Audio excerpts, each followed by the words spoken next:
Hey guys, welcome back to the channel, and today we're going to be reacting to Why is Croatia split in two by Bosnia?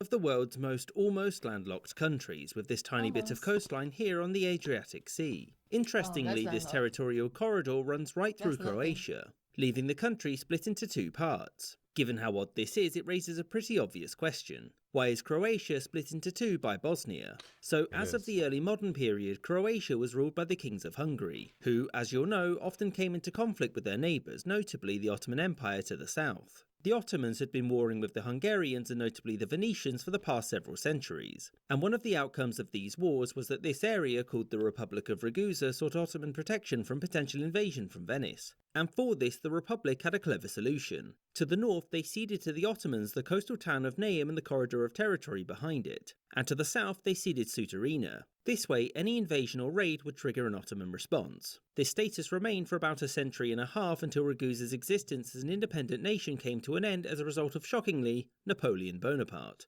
After his victories over Austria and a brief occupation, he incorporated it into France's Illyrian territories. As you'll know, he lost. That's so random though. Look at the Francis In a brief territories. occupation, he incorporated. Like there's a gap. So I was like, what's that?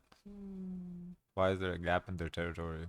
Like actually two gaps, one in Italy and one on the Croatian side. It into France's Illyrian territories. As you'll know, he lost soon afterwards, and the hope was that Ragusa would be restored to independence, but fun fact, no.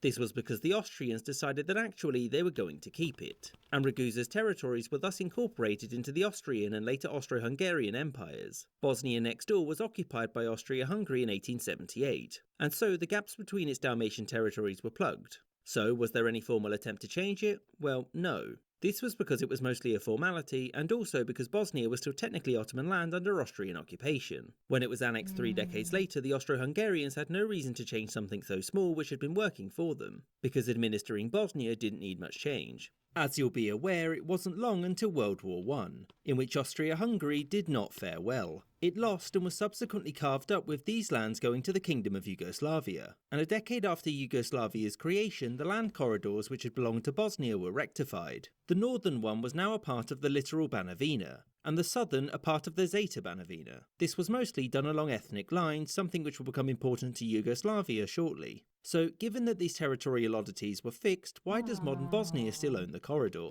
Well, the reason was Tito. After World War II saw the Kingdom of Yugoslavia occupied and its leaders exiled, the government which took over after its liberation was a communist one, and this new government wanted to distance itself from the kingdom, and so it opted to change the internal divisions of Yugoslavia. The government agreed on the 1878 borders for Bosnia and Herzegovina as well as Croatia, because as far as their ideology was concerned, the ethnic divisions within the country were artificial. That said, the southern corridor wasn't returned to Bosnia and was instead given to Montenegro as part of some smaller land swaps. And this is what remained until Yugoslavia's collapse, at which point the international community made it abundantly clear that any redrawing of the borders would mean no recognition. Which is why, after Croatia gained its independence, its coastline has a small Bosnian interruption. I hope you enjoyed this episode, with a special thanks. That's so interesting and so random. Yeah, I guess it's good for Bosnia. At least they have like a port.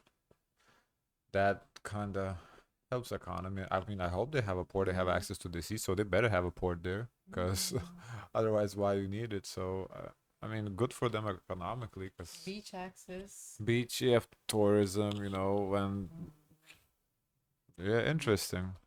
Guys, of course, let us know your thoughts. Don't forget to like, comment, and subscribe. Join the Discord. And as always, share as much kindness as possible.